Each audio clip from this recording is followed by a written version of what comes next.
Hey, everyone. Welcome to the Real Life Process podcast. My name is Teresa McCloy, and I am thrilled to be back with you in what is often a very strange week, right? The week between Christmas and New Year's. And sometimes it's like, do we do anything this week? Do we do anything productive? Is the expectation to take the week off and be with family and friends and, play games and hang out and do all the things? And I say, just lean in to what feels right for you. So some years this has been a total week that I have totally taken off, and other years it has been a week where I can get so many things done towards hitting the new year ready to roll, whether that's personally or professionally. But before we dive into the content for today, and what I'm going to share with you is my plan of how I wrap up the year that I'm in and look towards the new year. And I wouldn't necessarily call this vision casting because there's a lot of different things that I do. So I want to share that process with you of my own personal process. That much of it is written in the book that we just released this year back on November 1st, Do What Matters, Live From Rest, Not Rush. But there's a few other little things that I throw in that aren't in the book, and I thought I'd share them with you today. But before we get to that content, I want to tell you some things that are going on within the business here at the Real Life Process that you might want to take advantage of. The first one is I have some special pricing going on right now for one-to-one coaching, and that will be available through the end of January 2023. And so we're offering a little bit of a special price offer, whether you want to walk through the real life process and go through all the steps that are in the process, all 4 components, and you'd like to work with me personally, you can go to the RealLifeProcess.com. Remember, we spell real life with one L. So the Real Life Process, all run together.com with one L, the RealLifeProcess.com. You can go there, scroll down just a ways to work with me, click on that button, and you'll get to a form that you can fill out. It'll tell you about the special pricing that we have, whether you want to walk through the 4 components of the process, or whether you actually want to work on your business personally. And we still are going to go through the process, but we're going to add in a few more things that are entrepreneurial business related. So if you own a business and you need a business coach, we can work that way, or we can work just through the personal process of the Real Life Process. The second thing I want to tell you that's going on here at the process is actually towards our certification program. So a couple of years ago, we introduced a program where you can be certified as a facilitator to use the process that's in the book, all the tools that we have, all the assessments that we use, the Enneagram, the needs and values assessment, all can be part of your certification process, plus some special things that we have coming in 2023 that I can't quite tell you about yet, but they're phenomenal. So all of that is part of our certification program. Right now, till January of 2023, we are extending a special offer that we have there as well. With the book coming out just a couple of months ago and a lot of things that we're building towards, we've had a lot of interest in our certification program, and we haven't been able to follow up and get with everyone in the way that we would like to because of the holidays and all of that. So I was talking to some of our team today, and we have decided to extend that special offer through January 31st of 2023. So go to the website again, check that out, download the form that tells you about the certification program, has the information on there of this special pricing as well. And then the next step is to fill out an application before January 31st. You don't have to get started yet. You don't have to put down any investment yet, but we want you to have that application filled out by January 31st. If you're interested in using the tools of the Real Life Process in some of the work that you're doing. Many of you that listen to the podcast are coaches, or you're entrepreneurs, or you're in the ministry space, or you're in the spiritual direction space, or some type of helping profession. We have therapists, all kinds of people that use the process in the work that they do. So if that's you, check that out as well. So either coaching or certification, we have lots going on. Plus the book. If you haven't read the book yet, we want to invite you to pick up a copy of the book at your favorite book retailer. And you can go again to the website and find the link to the book and where you can purchase the book on all of the places where books are purchased. And we would love to hear your feedback from the book. We're always loving to hear the testimonies that you have after reading through the book. And so check that out as well. That's all I have to say in the way of all that's going on at the process. But thank you for letting us share with you all the ways that we can connect together. You can also be a part of our Facebook community. We are doing lives in there, Facebook Lives. Lindsay Sturkey and I are hopping on there on Wednesdays, and we have lots of other things going in there. So that's another place you can connect with us in the Real Life Process community on Facebook. So now let's dive into the content that we have for today and the conversation I just want to have with you. We were down, Dale and I were in Florida last week, for a week of rest and renew, and we had a great time, kind of a delayed celebration of our 40th wedding anniversary. And while we were there, many times during this time of year, right after Thanksgiving, leading up to December and Christmas, I will go through kind of a review process, a year in review process. And I do it a little bit at a time. And normally I start with a couple of tools and a couple of things that I've done for probably 7 or 8 years now. And then I move all the way through that process to using the real life process that I've written about in the book and working my way up to that more actionable process. But here's some of the things I thought I'd share with you today that are from the back end of that. Many times I will start with some questions. And here's some questions that I used this year that these are different than I've used in years past, and sometimes I've listened to other coaches and other resources, and I've pulled some good questions. But here's 4 questions that I think this year for me were super impactful. The first one is, what are you most proud of? So when you look back over the last 12 months, what are some things you're most proud of? So you might pull out your journal, you might start a Google Doc that you label 2022. This is one of the ways over the years I've been able to continue and capture is through a Google Doc. And so I just add on to that document just kind of my process every year and what I'm doing. So what are you most proud of is one question. The second question is, what are you tolerating?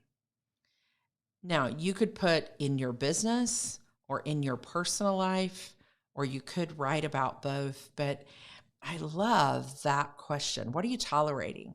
What have you been just kind of putting up with that you're like, I want to change that. I want that to be different. From a business standpoint, maybe it's a system or a process that's broken and you just haven't blocked out the time to fix it. Maybe it's a relationship that you're tolerating and you need to have a difficult conversation. But man, what opportunity would that open up for you in 2023 to just deal with it and just start to put some actionable steps towards making that different? So what are you most proud of? What are you tolerating either in business or in your personal life? What are the best parts of your week? Now, again, you could answer from both the personal side and the work side or the business side, but what are the best parts of your week? What do you love best? For me, I was able to put down, and not because I don't love to work, but I was able to put down, I love my weekends. because I've worked really hard this year to get to Saturday having no appointments on it and Sunday really being a day of rest, a day where I attend worship, a day where I lean in and take a nap, which is something I never used to do. I might read. I might go for a drive. If it's summertime, I might sit out on my porch, depending on the season of the year and what the weather is. But I love my weekends now. Being in relationship, but also having nothing scheduled that I'm doing.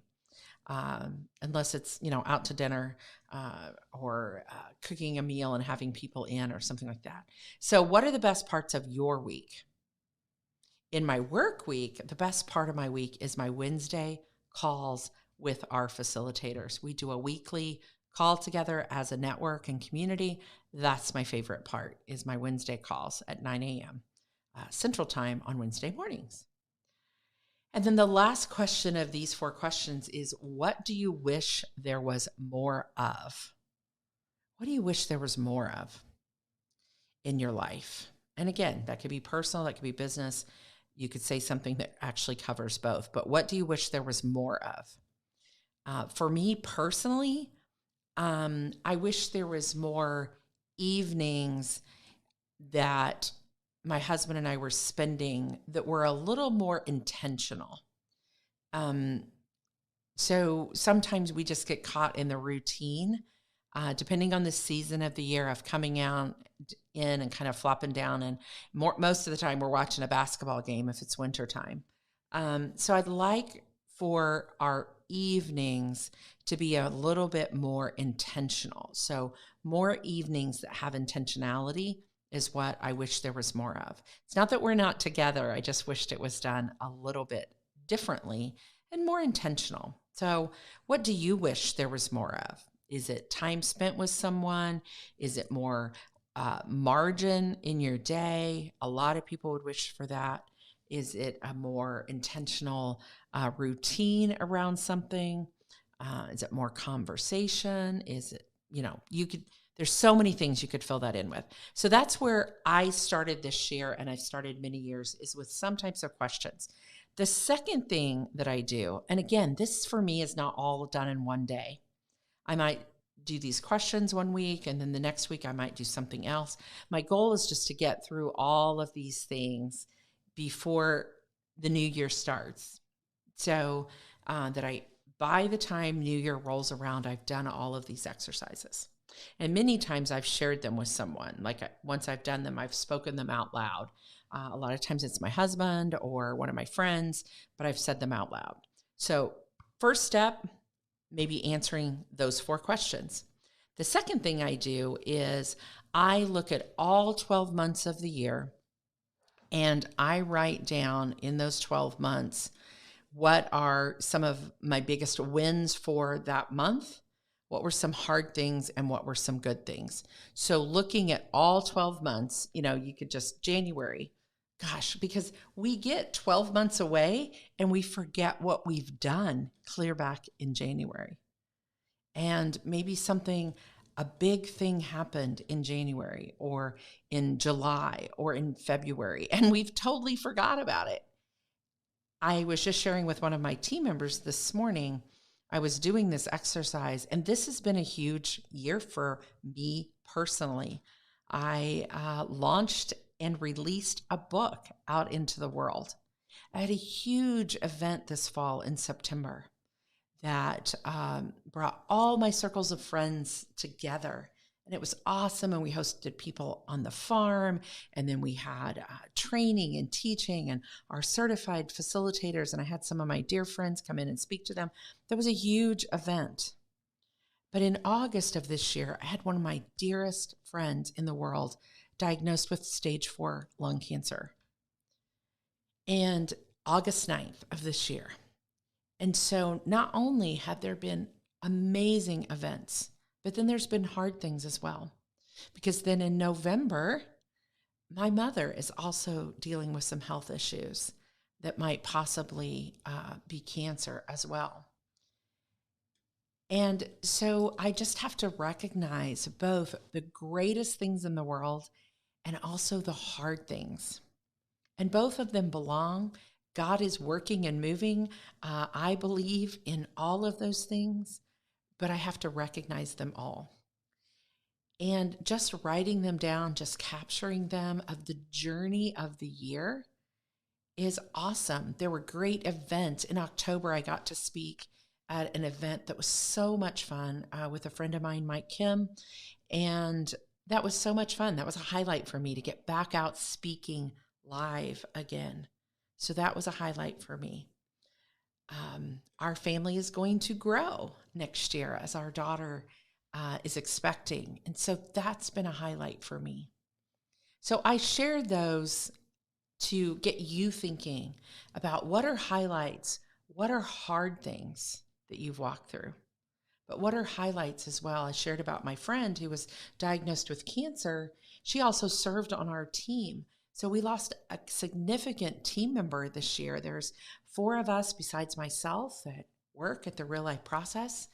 And so that's been a huge loss for us as a team.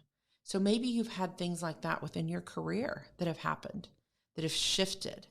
So capture all those things so that you can even look at them in the big picture and, just examine them. It's in a spiritual practice way that you can examine those things and that you can hold those things as you even think about 2023.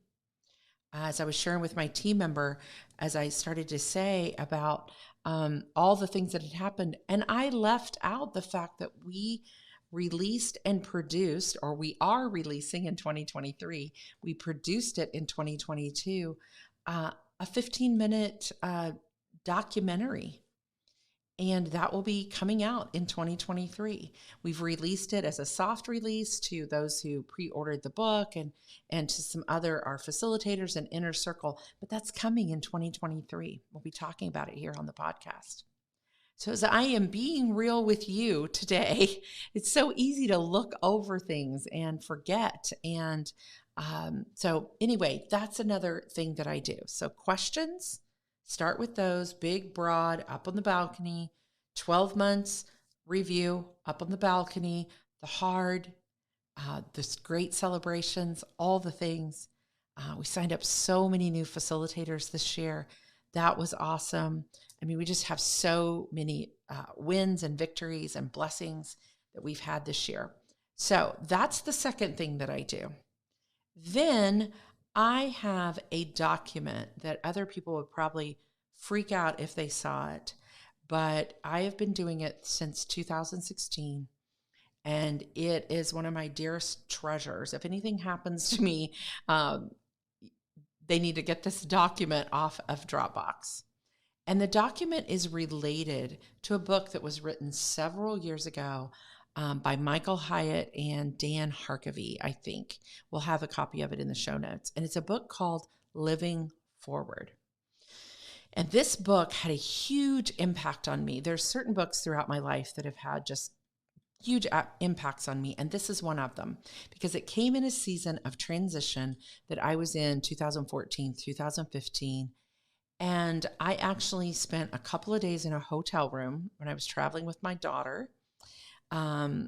She was going to a training and I said, I'll go with you. I don't want you to travel alone. And I took this book with me and I went through the entire book. I had read the book ahead of time and I worked out the entire Living Forward exercise. And I won't go into all of it here because you can pick up a copy of the book. But what you're doing is setting up the big accounts in your life. And so you'll hear some of this carry over even into the real life process.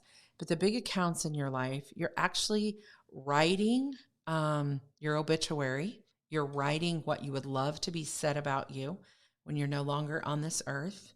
You are writing accounts out. You're talking about what currently is reality and what you'd like that reality to be. So many of these components of this Living Forward process, I transferred over into the real life process in a different way, but similar. And it is just a living, breathing document that I go through. Not everybody's going to want to do this, but it's super valuable to me. And all of these accounts that I have set up, all these areas of focus have, there's a page for each of them. And there's like 9 or 10 of them. And I have chosen scriptures that matter to those. I have added to them. So I go through that document. In fact, right now, as I record this podcast, I'm almost finished reviewing that document. And at the end of that document, all that I've written, all that I've done, I update, I add to, I redo, and I redate it and resave it in my file so that it has the most up-to-date version. And then at the end of that document, I have another exercise that I do, which is choosing a word or a guiding phrase for the year. I just released that podcast one episode back, but I choose that guiding word and I record it on there. And anything I want to say about that word, anything that, maybe, again, I usually refer to scripture. That's kind of where I go for my guidance. And so I will choose a scripture that matches in with that. Maybe there's a quote that I've heard or something like that. And that gets recorded on this living, breathing document that I have.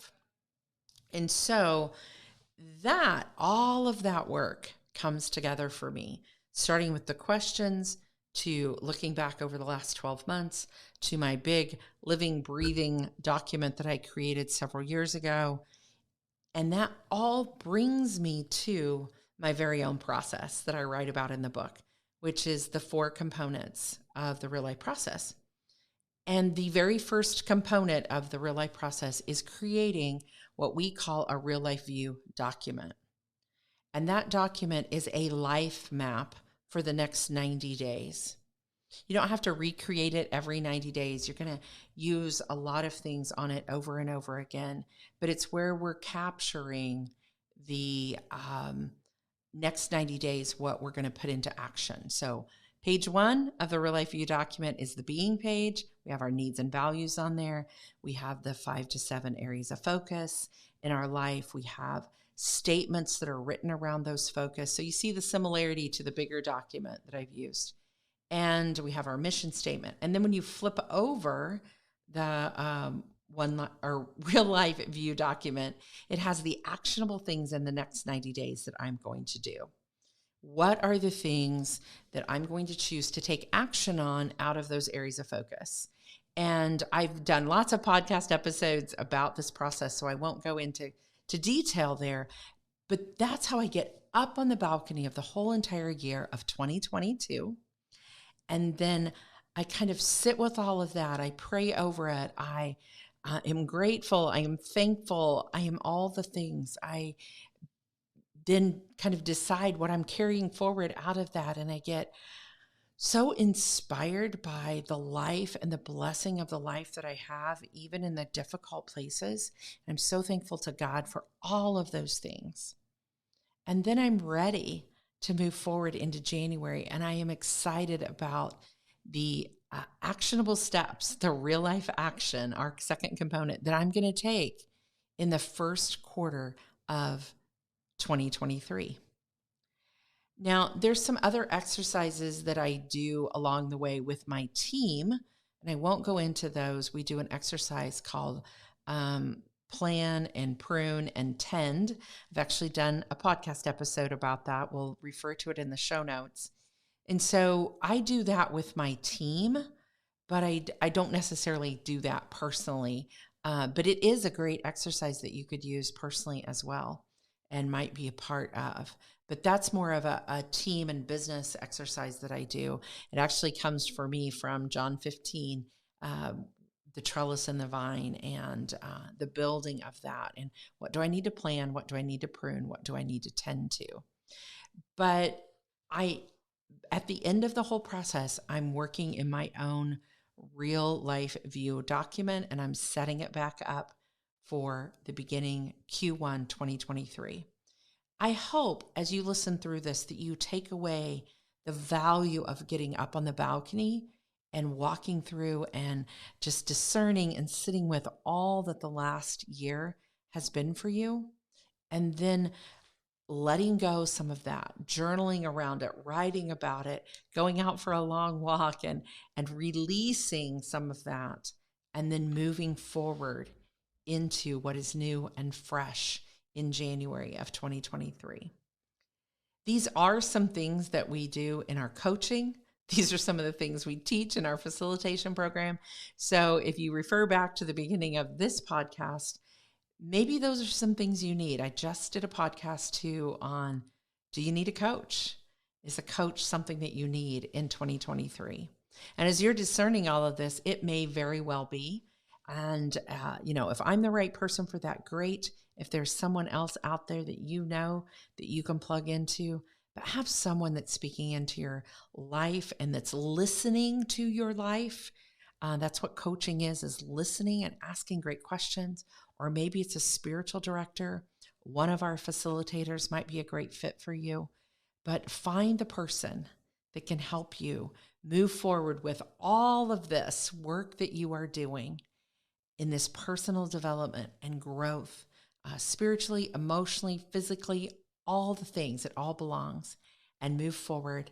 I wish you the greatest of blessing in 2023. And thank you for letting us be a part of your 2022. We are so grateful, and we hope that you will be with us in 2023 as we move forward.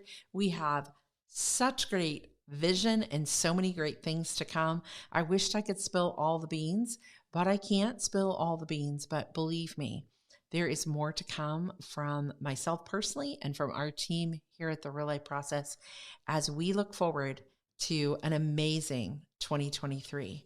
So remember that every ordinary day, every day that happened in 2022 was an extraordinary day. Every ordinary day was an extraordinary day. You just have to look for them. So as you review, I hope you pull out some of those maybe days that you thought were ordinary and now you see as extraordinary. And we'll be back in 2023 with more from the Real Life Process podcast.